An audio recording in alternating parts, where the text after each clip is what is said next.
જ્યારે કોઈ વ્યક્તિનું મૃત્યુ થાય છે ત્યારે તેના ઘરની બહાર ભીડ જામી જાય છે, સંબંધીઓ એકઠા થઈ જાય છે, રડારોડ મચી જાય છે અને પછી એક અંતિમ યાત્રા નીકળે છે સ્મશાન ઘાટ તરફ. રામ નામ સત્ય હૈના નારા લાગે છે અને જે શરીરને કાલ સુધી મખમલના ગાદલા પર ઊંઘ નહોતી આવતી તેને લાકડાના ઢગલા પર સુવડાવી દેવામાં આવે છે, આગ ચાપી દેવામાં આવે છે અને જ્યારે તે શરીર ભડભડ સળગવા લાગે છે ત્યારે ધીમે ધીમે બધા સંબંધીઓ, બધા મિત્રો અને પરિવારજનો ત્યાંથી જવા લાગે છે. તેઓ પાછળ વળીને પણ જોતા નથી એ વિચારીને કે હવે બધું પૂરું થઈ ગયું. પરંતુ શું સાચે જ બધું પૂરું થઈ ગયું છે? અહીંથી જ શરૂ થાય છે તે ભયાનક અને રૂંવાડા ઊભા કરી દેનારું સત્ય, જેના વિશે ગરુડ પુરાણના પ્રેતખંડમાં વિસ્તારથી લખવામાં આવ્યું છે. જ્યારે સ્મશાનમાં છેલ્લો માણસ પણ જતો રહે છે, જ્યારે ચિતાની આગ ઓલવાવા લાગે છે અને માત્ર ગરમ રાખ અને સન્નાટો બચે છે, ત્યારે ત્યાં એક શખ્સ ઊભો રહી જાય છે. તે કોઈ માણસ નથી હોતો, તે એ જ મૃતકની આત્મા હોય છે જે પોતાની જ રાખ પાસે ઊભી રહીને તે દૃશ્ય જોઈ રહી હોય છે. જરા વિચારો, તે આત્મા જે થોડા કલાકો પહેલા સુધી તે શરીરની અંદર હતી, જે તે શરીરને પોતાનું માનતી હતી, આજે તે શરીરને રાખના ઢગલામાં બદલાયેલું જોઈ રહી છે. તેને વિશ્વાસ નથી આવતો કે જે શરીરને તેણે આખી જિંદગી સાચવ્યું, ખવડાવ્યું, પીવડાવ્યું અને સુરક્ષિત રાખ્યું, જે ચહેરાને અરીસામાં જોઈને તેને અભિમાન થતું હતું, તે હવે એક મુઠ્ઠી રાખ બની ચૂક્યો છે. ગરુડ પુરાણ કહે છે કે અગ્નિ સંસ્કાર પછીનો તરતનો 1 કલાક આત્મા માટે સૌથી વધુ કષ્ટદાયક, ડરામણો અને ભારે હોય છે. આ તે સમય હોય છે જ્યારે આત્માને પહેલીવાર એ અહેસાસ થાય છે કે તે હવે આ ભૌતિક દુનિયાનો ભાગ નથી રહી. આ 1 કલાકમાં સ્મશાનની તે ભયાનક ખામોશીમાં આત્મા સાથે શું શું ઘટે છે, તેને શું દેખાય છે અને તે ત્યાંથી તરત યમલોક કેમ નથી જતી, આજે આપણે આ જ ઊંડા રહસ્ય પરથી પડદો ઉઠાવીશું. આ વિડીયો નબળા હૃદયવાળા માટે નથી, કારણ કે આમાં મૃત્યુ પછીનું તે નગ્ન સત્ય છે જેને સાંભળવા માટે કાળજું જોઈએ. સૌથી પહેલા આપણે તે સ્થિતિને સમજવી પડશે જ્યારે શરીર બળી રહ્યું હોય છે. શાસ્ત્રો અનુસાર જ્યાં સુધી શરીર સંપૂર્ણપણે બળી નથી જતું ત્યાં સુધી આત્માને એક મોહ રહે છે. તેને લાગે છે કે કદાચ હું પાછો આ શરીરમાં પ્રવેશી શકું, કદાચ હું ફરીથી જીવંત થઈ શકું. તે વારંવાર તે બળતા શરીર પાસે જાય છે, તેની ચારે બાજુ ચક્કર લગાવે છે, પરંતુ આગની ગરમી અને યમદૂતોનો અદૃશ્ય પાશ તેને તે શરીરમાં ઘૂસવા નથી દેતો. તે જુએ છે કે કેવી રીતે તેની ચામડી બળી રહી છે, કેવી રીતે તેના હાડકાં તતડી રહ્યા છે. આ દ્રશ્ય તેના માટે કોઈ પ્રલયથી ઓછું નથી હોતું. અને પછી આવે છે તે દર્દનાક ક્ષણ, જેને કાલક્રિયા કહેવાય છે, જ્યારે ઘરનો કોઈ સભ્ય કે દીકરો વાંસના દંડાથી બળતા શબના માથા પર પ્રહાર કરે છે અને માથું ફોડી નાખે છે. આ દ્રશ્ય જોવામાં જેટલું ભયાનક છે, આત્મા માટે તેનાથી ક્યાંય વધારે પીડાદાયક છે. ગરુડ પુરાણ કહે છે કે જેમ જ કપાલ ફાટે છે, એક જોરદાર ધડાકો થાય છે જે માત્ર આત્માને સંભળાય છે. આ તે ક્ષણ છે જ્યારે આત્માનો તે શરીર સાથેનો છેલ્લો સંબંધ તૂટી જાય છે. તેને સમજાઈ જાય છે કે હવે પાછા ફરવાનો કોઈ રસ્તો નથી બચ્યો, આ દરવાજો હંમેશા માટે બંધ થઈ ચૂક્યો છે. પરંતુ અસલી કહાની તો આના પછી શરૂ થાય છે. જ્યારે કપાલક્રિયા થઈ જાય છે અને શરીર બળીને રાખ થઈ જાય છે, ત્યારે નિયમ મુજબ ઘરવાળા અને સંબંધીઓ ત્યાંથી પાછા ફરવા લાગે છે. શાસ્ત્રોમાં સખત નિયમ છે કે સ્મશાનથી પાછા ફરતી વખતે પાછળ વળીને ન જોવું જોઈએ. શું તમે ક્યારે વિચાર્યું છે કે આવું કેમ કહેવામાં આવે છે? આની પાછળ એક ખૂબ મોટું અને ડરામણું કારણ છે. જ્યારે પરિવારજનો ત્યાંથી જવા લાગે છે ત્યારે આત્મા ગભરાઈ જાય છે. તેને લાગે છે કે આ લોકો મને આ સુમસામ અને ડરામણી જગ્યા પર એકલો છોડીને ક્યાં જઈ રહ્યા છે. તે બૂમો પાડે છે, અવાજ આપે છે કે રોકાઈ જાઓ, મને પણ સાથે લઈ ચાલો, હું અહીં એકલું નથી રહી શકતો, મને ડર લાગે છે. પરંતુ તેનો અવાજ કોઈને સંભળાતો નથી, કારણ કે હવે તે અવાજ હવામાં ગુંજતી ધ્વનિ નથી, પણ એક કંપન છે. તે આત્મા દોડે છે, પોતાના દીકરાને પકડવાનો પ્રયત્ન કરે છે, પોતાની પત્ની કે પતિને અવાજ આપે છે, તેમના કપડાં પકડવાનો પ્રયત્ન કરે છે, પરંતુ તેનો હાથ તેમના શરીરની આરપાર નીકળી જાય છે. તે કોઈને અડી નથી શકતી, કોઈને રોકી નથી શકતી. અને જ્યારે તે જુએ છે કે તેના પોતાના જ લોકો, જેના માટે તેણે આખી જિંદગી પાપ કર્યા, જૂઠ બોલ્યો, બેઈમાની કરી, રાત દિવસ એક કરીને પૈસા કમાયા, તેઓ આજે તેને એક અજાણી જગ્યા પર રાખના ઢગલા પાસે એકલો છોડીને જઈ રહ્યા છે, ત્યારે તેને જીવનનો સૌથી મોટો દગો અનુભવાય છે. તેને સમજાય છે કે દુનિયાનો કોઈ પણ સંબંધ છેલ્લે સુધી સાથ નથી આપતો. બધા સ્વાર્થના સાથી હતા. જેવું શરીરે સાથ છોડ્યો, બધાએ મોઢું ફેરવી લીધું. હવે સવાલ આવે છે કે આત્મા તે સ્મશાનમાં 1 કલાક સુધી કેમ રોકાય છે? તે તરત તેમની પાછળ કેમ નથી જતી? ગરુડ પુરાણ મુજબ સ્મશાન ભૂમિ ભગવાન શિવનું નિવાસસ્થાન માનવામાં આવે છે, પરંતુ તે અતૃપ્ત આત્માઓ, ભૂતો અને પિશાચોનો ગઢ પણ છે. જ્યારે કોઈ તાજું મૃત્યુ થાય છે તો તે આત્માની ચારે બાજુ એક સુરક્ષા કવચ હોય છે, જે તેને થોડા સમય માટે સ્મશાનની નકારાત્મક શક્તિઓથી બચાવે છે. પરંતુ જેમ જેમ સમય વીતે છે તે કવચ નબળું પડવા લાગે છે. તે 1 કલાક દરમિયાન આત્માને સ્મશાનમાં હાજર અન્ય ભટકતી આત્માઓ દેખાવા લાગે છે. તેને વિચિત્ર ડરાવણા અવાજો સંભળાય છે. તે જુએ છે કે ત્યાં ઘણી એવી આત્માઓ છે જે સેંકડો વર્ષોથી મુક્તિ માટે તરસી રહી છે, જે ભૂખ અને તરસથી તડપી રહી છે, જેમનું શરીર વિકૃત થઈ ચૂક્યું છે. કેટલીક આત્માઓ હવામાં તરી રહી હોય છે તો કેટલીક જમીન પર ઘસડાઈ રહી હોય છે. તે નવી આત્માને જોઈને તેની તરફ લપકે છે, તેને ડરાવવાનો પ્રયાસ કરે છે. આ દૃશ્ય જોઈને તે નવી આત્મા ડરના માર્યા કાપવા લાગે છે. તે છુપાવવાની જગ્યા શોધે છે, પરંતુ સ્મશાનના ખુલ્લા મેદાનમાં છુપાવવાની કોઈ જગ્યા નથી હોતી. તેને પોતાની ભૂલોનો, પોતાના પાપોનો પસ્તાવો થવા લાગે છે. તે વિચારે છે કે કાશ મેં જીવનમાં કંઈક પુણ્ય કર્યું હોત, કાશ મેં ભગવાનનું નામ લીધું હોત તો આજે મને આ દિવસ ન જોવો પડત. ગરુડ પુરાણ કહે છે કે તે 1 કલાકમાં આત્માને યમદૂત તરત નથી પકડતા. તે તેને છોડી દે છે, જેથી તે પોતાની આંખોથી જોઈ શકે કે જે શરીર અને જે સંસાર પર તેને આટલું અભિમાન હતું તેની અસલી ઓકાત શું છે. આ સ્મશાન વૈરાગ્યની ક્ષણ હોય છે.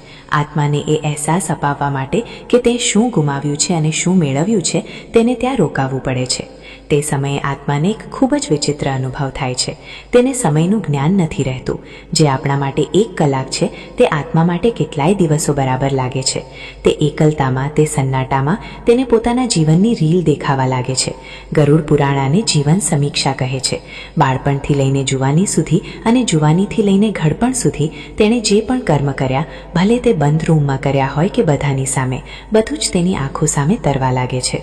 તેણે કોનું દિલ દુભાવ્યો, કોનો હક માર્યો, કોને દગો દીધો, તે બધું તેને યાદ આવવા લાગે છે. અને સૌથી મોટી વાત, તેને એ પણ દેખાય છે કે તેના તે કર્મોની બીજા પર શું અસર થઈ. જો તેણે કોઈ ગરીબની મજૂરી મારી હતી તો તેને તે ગરીબના બાળકો ભૂખથી રડતા દેખાય છે. જો તેણે કોઈ પ્રાણીને પથ્થર માર્યો હતો તો તેને તે પ્રાણીનું દર્દ અનુભવાય છે. આ માનસિક પીડા શારીરિક પીડાથી અનેક ગણી વધારે હોય છે. આત્મા ચીસો પાડે છે, રડે છે, પરંતુ ત્યાં તેના આંસુ લૂછવાવાળું કોઈ નથી હોતું. ત્યાં માત્ર પવનનો સુસવાટો હોય છે અને દૂર ક્યાંક કૂતરાઓના રડવાનો અવાજ. આ તે સમય છે જ્યારે માણસને પોતાની અસલિયતની ખબર પડે છે. તેને સમજાય છે કે જે પદ, પ્રતિષ્ઠા અને પૈસાનું તેને આટલું અભિમાન હતું તે બધું તો સ્મશાનના ગેટની બહાર જ છૂટી ગયું. અંદર તો માત્ર તે અને તેના કર્મ જ આવ્યા છે. સ્મશાનની તે ભૂમિ પર ઊભા રહીને આત્મા જુએ છે કે તેના શરીરની રાખ હવે ઠંડી થઈ રહી છે. તે રાખને અડવાનો પ્રયાસ કરે છે. તેને યાદ આવે છે કે આ જ શરીર પર તે મોંઘા કપડાં પહેરતી હતી, તેને અત્તરથી મહેકાવતી હતી, પરંતુ આજે આ રાખ હવામાં ઉડી રહી છે અને કોઈ તેને સમેટવાવાળું પણ નથી. આ શૂન્યતા તેને તોડી નાખે છે. પરંતુ કહાની અહીં જ પૂરી નથી થતી. જ્યારે તે 1 કલાક વીતી જાય છે અને પરિવારજનો ઘર તરફ ખાસ્સા આગળ નીકળી ચૂક્યા હોય છે, ત્યારે આત્માનો મોહ ફરી જાગે છે. તે ડરે છે, ગભરાય છે અને ભાગતા ભાગતા પોતાના પરિવારની પાછળ જાય છે. તે જુએ છે કે તેના દીકરા અને ભાઈ વાતો કરતા જઈ રહ્યા છે. તે તેમની વાતો સાંભળવાનો પ્રયાસ કરે છે. ઘણીવાર તેને એ સાંભળીને આઘાત લાગે છે કે તેઓ તેના જવાનું દુઃખ મનાવવાને બદલે તેના બેંક ખાતા અને મિલકતની વાતો કરી રહ્યા છે. તેઓ ચર્ચા કરી રહ્યા હોય છે કે હવે દુકાન કોણ સંભાળશે, મકાનનો ભાગ કેવી રીતે પડશે. આ સાંભળીને આત્માને એવું લાગે છે જાણે કોઈએ ખંજર ભોંકી દીધું હોય. તે બૂમો પાડે છે, અરે મૂર્ખાઓ, હું હજી ગયો પણ નથી અને તમે લોકોએ ભાગ પાડવાનું શરૂ કરી દીધું. પરંતુ તેનો અવાજ તેમના સુધી નથી પહોંચતો. એટલે જ કહેવાય છે કે ઘરમાં પ્રવેશ કરતા પહેલા લોખંડને અડવું જોઈએ, અગ્નિને અડવું જોઈએ અથવા લીમડાના પાન ચાવવા જોઈએ. આ બધું એટલા માટે કરવામાં આવે છે જેથી જો તે આત્મા મોહવશ તમારી પાછળ ઘર સુધી આવી ગઈ છે તો તે ઘરની અંદર પ્રવેશ ન કરી શકે. કારણ કે જો મૃત્યુના તરત બાદ આત્મા ઘરમાં પ્રવેશ કરી જાય અને તેને મુક્તિ ન મળે તો તે ઘરમાં પ્રેત બનીને રહેવા લાગે છે. ગરુડ પુરાણમાં લખ્યું છે કે આત્માને તરસ લાગે છે, ખૂબ જ તીવ્ર તરસ. અગ્નિ સંસ્કારની ગરમીથી તેનું સૂક્ષ્મ શરીર બળી રહ્યું હોય છે. તે પાણી માંગે છે. તે પોતાના ઘરના માટલા પાસે જાય છે. તે પોતાના સંબંધીઓ પાસે જાય છે જે પાણી પી રહ્યા હોય છે, પરંતુ તે પાણી પી નથી શકતી. તેની ગરદન, જેને ગરુડ પુરાણમાં સોયની અણી જેવી બતાવવામાં આવી છે, એટલી પાતળી થઈ જાય છે કે તે પાણીનું એક ટીપું પણ ગળી નથી શકતી. આ સજા છે તે મોહની, જે તેણે આજીવન પાળ્યો હતો.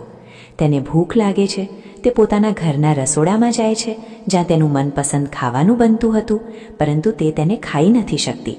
તે માત્ર તેની સુગંધ લઈ શકે છે. આ લાચારી તેને તોડીને મૂકી દે છે. તે 1 કલાક પછી જ્યારે આત્મા પોતાના ઘરે પહોંચે છે તો તે ત્યાંનો નજારો જુએ છે. તે જુએ છે કે લોકો તેના ફોટા પર હાર ચડાવી રહ્યા છે. અમુક લોકો તેના જવાનું દુઃખ મનાવી રહ્યા છે, તો અમુક લોકો તેની સંપત્તિ, તેના પૈસા અને તેના ભાગલાની વાતો કરી રહ્યા છે. આ જોઈને આત્માને ઊંડો આઘાત લાગે છે. તેને સમજાય છે કે મારા ગયા પછી પણ દુનિયા એવી જ ચાલી રહી છે. કોઈના રોકાવાથી કશું અટકતું નથી. જે પૈસા માટે તેણે ભાઈ સાથે લડાઈ કરી, જે ઘરેણાં માટે તેણે બીજાનું દિલ દુભાવ્યું, આજે તે બધું અહીં જ પડ્યું રહ્યું છે અને તે ખાલી હાથે, નગ્ન અને લાચાર ઊભો છે. તેને પોતાના જ ઘરમાં પરાયાપણું લાગે છે. તે પોતાની જ ખુરશી પર બેસવા માંગે છે પણ બેસી નથી શકતો.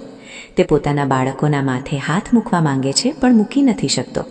તે પોતાની પત્નીને રડતી જુએ છે અને તેને ચૂપ કરાવવાનો પ્રયાસ કરે છે, પરંતુ તે તેને અનુભવી નથી શકતી. આ અસમર્થતા આત્માને પાગલ કરી દે છે. તે વારંવાર દિવાલ સાથે અથડાય છે, અરીસામાં પોતાને જોવાનો પ્રયત્ન કરે છે, પરંતુ ત્યાં કોઈ પ્રતિબિંબ નથી હોતું. ગરુડ પુરાણ એ પણ જણાવે છે કે મૃત્યુ પછી આત્માની યાદશક્તિ ખૂબ જ તેજ થઈ જાય છે. તેને પોતાના બાળપણથી લઈને ઘડપણ સુધીની એક પળ યાદ આવવા લાગે છે. તેણે ક્યારે કોની સાથે જૂઠ બોલ્યું, ક્યારે કયા ગરીબને સતાવ્યો, ક્યારે કયા જાનવરને માર્યું, તેને બધું જ એક ફિલ્મની જેમ દેખાવા લાગે છે. તે વખતે તેને જે પસ્તાવો થાય છે તેની આગ ચિતાની આગથી પણ વધારે તેજ હોય છે. તે ચીસો પાડે છે કે મને એક તક હજુ આપી દો, મને પાછું મોકલી દો, હું બધું ઠીક કરી દઈશ, હું દાન કરીશ, હું પૂજા કરીશ. પરંતુ સમયનું પૈડું ઊંધું નથી ફરતું. તે સમયે આત્માને યમદૂતોનું અસલી રૂપ દેખાવા લાગે છે. જે યમદૂત પહેલાં તેને માત્ર પડછાવ્યા જેવા લાગતા હતા, હવે તે સ્પષ્ટ થવા લાગે છે. પાપી આત્મા માટે તેમનું રૂપ અત્યંત ભયાનક હોય છે. તેમની આંખો લાલ અંગારા જેવી હોય છે, વાળ વિખરાયેલા હોય છે, દાંત બહાર નીકળેલા હોય છે અને હાથમાં કાળો પાશ હોય છે. તેઓ અંદરો અંદર વાત કરે છે કે આ પાપીને કયા નરકમાં લઈ જવો છે. તેમની વાતો સાંભળીને આત્મા થરથર કાપવા લાગે છે. પરંતુ જે પુણ્ય આત્મા હોય છે, જેણે આજીવન ધર્મનું પાલન કર્યું હોય છે, તેની તે યમદૂત સૌમ્ય અને શાંત દેખાય છે. તેઓ તેની સાથે આદરથી વાત કરે છે અને તેને સાંત્વના આપે છે. આ બધું આપણા કર્મોનું જ પ્રતિબિંબ છે. જેવું આપણે કરીએ છીએ તેવું જ આપણને અંતમાં દેખાય છે. મિત્રો, આ 1 કલાક જે આત્મા સ્મશાનમાં અને પછી પોતાના ઘરના દરવાજે વિતાવે છે, આ તેને એ સમજવા માટે પૂરતો હોય છે કે જીવનનો અસલી ઉદ્દેશ્ય શું હતો. આપણે આખી જિંદગી ભાગતા રહીએ છીએ, પૈસા કમાવા માટે, નામ કમાવા માટે, મોટું ઘર બનાવવા માટે. આપણે સંબંધોને દાવ પર લગાવી દઈએ છીએ, નૈતિકતા ભૂલી જઈએ છીએ, પરંતુ અંતમાં તે 1 કલાકમાં આપણી પાસે માત્ર આપણા કર્મ હોય છે. જો તમે જીવનમાં કોઈ તરસ્યાને પાણી પીવડાવ્યું છે તો તે વખતે તમને ઠંડક મહેસૂસ થશે. જો તમે કોઈ નિર્વસ્ત્રને કપડું આપ્યું છે તો તે વખતે તમને સુરક્ષા મહેસૂસ થશે. પરંતુ જો તમે માત્ર છીનવ્યું છે, માત્ર ભેગું કર્યું છે, તો તે વખતે તમને માત્ર તડપ મળશે. ગરુડ પુરાણનું આ જ્ઞાન આપણને ડરાવવા માટે નથી, આ આપણને જગાડવા માટે છે. આ આપણને જણાવે છે કે જે મોતથી આપણે આટલું ડરીએ છીએ તે તો આવવાની જ છે, અને જ્યારે તે આવશે તો આપનું બેંક બેલેન્સ, આપણી ડિગ્રીઓ, આપણા ફોલોઅર્સ કશું કામ નહીં આવે. તે 1 કલાકમાં જ્યારે આપણે આપણી જ રાખને જોઈ રહ્યા હોઈશું, ત્યારે આપણને સુકૂન માત્ર એ વાતથી મળશે કે આપણે કોઈનું ભલું કર્યું હતું. એટલે જ શાસ્ત્રોમાં કહેવાયું છે કે જ્યાં સુધી શરીરમાં પ્રાણ છે ત્યાં સુધી શુભ કર્મ કરી લો, દાન કરો, સેવા કરો અને સૌથી જરૂરી ભગવાનનું નામ લો. કારણ કે ગરુડ પુરાણમાં ભગવાન વિષ્ણુ ખુદ કહે છે કે જે વ્યક્તિ મારા નામનો જપ કરે છે તેને મૃત્યુ પછી યમદૂત નહીં પણ મારા પાર્ષદ લેવા આવે છે. તેને સ્મશાનની તે ભયાનક ગરમી અને એકલતાનો સામનો નથી કરવો પડતો, પણ તેને એક દિવ્ય વિમાનમાં બેસાડીને સીધા વૈકુંઠ લઈ જવામાં આવે છે. સ્મશાનમાં તે 1 કલાક દરમિયાન આત્માને બીજા પણ ઘણા વિચિત્ર અનુભવ થાય છે. તેને ત્યાં રહેલા પિંડ અને ચોખાના ગોળા ખાવાની ઈચ્છા થાય છે જે તેના પુત્રએ અર્પણ કર્યા છે. ગરુડ પુરાણ મુજબ પહેલા દિવસનું પિંડદાન ખૂબ મહત્વનું હોય છે. જો વિધિ વિધાનથી પિંડદાન ન કરવામાં આવે તો આત્માને ખૂબ ભૂખ લાગે છે અને તે સ્મશાનમાં આમ તેમ ભટકતી રહે છે. ક્યારેક તે સ્મશાનની પાસેના ઝાડ પર લટકી જાય છે અથવા પાણીના સ્ત્રોત પાસે જઈને પોતાની તરસ छिपाવવાનો પ્રયાસ કરે છે. પરંતુ શરીર વગર તરસ छिपाવી અશક્ય છે. આ તરસ શારીરિક નહીં પણ આત્મિક હોય છે, જે માત્ર મંત્રો અને શ્રદ્ધાથી શાંત થઈ શકે છે. જે લોકો શ્રાદ્ધ અને પિંડદાનને નકામું માને છે તેમણે એ સમજવું જોઈએ કે આ ભોજન શરીર માટે નહીં પણ તે યાત્રા માટે છે જેના પર આત્મા નીકળી છે. આ ભોજન વગર આત્મા કમજોર થઈ જાય છે અને પ્રેત યોનિમાં જવાનું જોખમ વધી જાય છે. એક વાત જે ગરુડ પુરાણ જણાવે છે તે એ છે કે તે સમયે આત્માને પોતાના પૂર્વજ પણ દેખાઈ શકે છે. જો તેના કર્મ સારા રહ્યા છે તો તેના દાદા પરદાદા જે પિતૃલોકમાં છે તેને લેવા માટે કે તેને હિંમત આપવા માટે ત્યાં સૂક્ષ્મ રૂપમાં આવી શકે છે. તેઓ તેને કહે છે કે ડર નહીં, અમે તારી સાથે છીએ. આ મિલન આત્માને ખૂબ શાંતિ આપે છે. પરંતુ જો કર્મ ખરાબ છે તો તેને ત્યાં માત્ર અંધકાર અને ડરામણી આકૃતિઓ જ દેખાય છે. તે મદદ માટે પોકારે છે પણ કોઈ નથી આવતું. આ એકલતા જ નરકની પહેલી સીડી છે. આપણે એ સમજવું પડશે કે આપણું શરીર 5 તત્વોથી બન્યું છે: માટી, પાણી, આગ, હવા અને આકાશ. જ્યારે શરીર બળે છે તો આ 5 તત્વો પાછા પ્રકૃતિમાં ભળી જાય છે. પરંતુ આત્મા જે આ તત્વોથી પર છે તે ત્યાં જ રહી જાય છે. તેનું સૂક્ષ્મ શરીર, જેને આપણે યાતના શરીર પણ કહીએ છીએ, તે કાયમ રહે છે. આ જ શરીરના માધ્યમથી તે સુખ અને દુઃખ અનુભવે છે. ચિતાની આગ તેને બાળી નથી શકતી, પરંતુ તેના કર્મોની આગ તેને અંદર સુધી દજાડી દે છે. આજની ભાગદોડ ભરેલી જિંદગીમાં આપણે આ વાતોને અંધશ્રદ્ધા માનીને નકારી દઈએ છીએ. આપણે વિચારીએ છીએ કે મર્યા પછી કોણે જોયું છે, શું થાય છે. વિજ્ઞાન સાબિતી માંગે છે, પરંતુ આપણા ઋષિમુનિઓએ પોતાની દિવ્ય દૃષ્ટિથી આ લોકોને જોયા છે અને ગરુડ પુરાણના રૂપમાં આપણને આ નકશો આપ્યો છે જેથી આપણે રસ્તો ન ભટકીએ. આ એક ગાઈડ બુક છે, એક મેન્યુઅલ છે જે આપણને જણાવે છે કે આ જીવન પછીની યાત્રા કેવી રીતે કરવી છે. જો આપણે આને અવગણીશું તો નુકસાન આપણું જ છે.